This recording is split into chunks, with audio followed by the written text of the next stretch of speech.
Enkora egi neza kuyamba barwaire okutunga obujanjaabi omu bicweka bitari bimwe na bimwe okwetorora ihanga.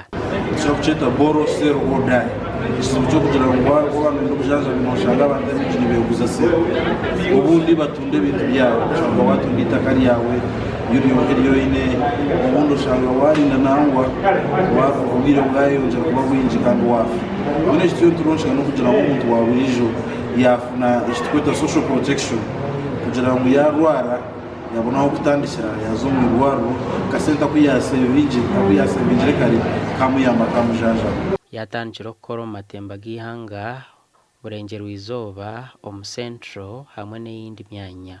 Minisita Frederick Ngobi yahika omu kutongoza enkora egi kandi yagira ngu eki nikija kuhwera abanya-Uganda okwetebekanisiza embeera zitari zimwe na zimwe omu magara gaabo.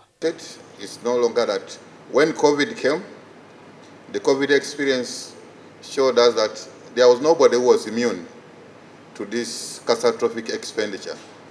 So whether we are rich or poor, but definitely the more vulnerable are much more affected than one. So we need insurance. Cooperatives, like you've equally said it here, we don't make profits.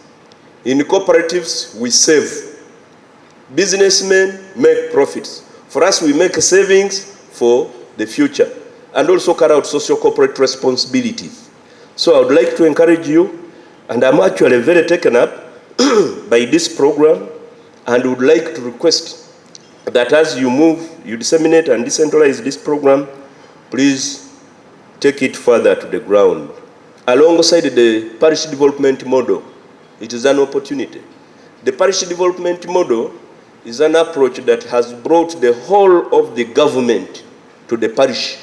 We have transferred the whole of government programs. Gasha kwa Jime Muhumuza omuri Kampala.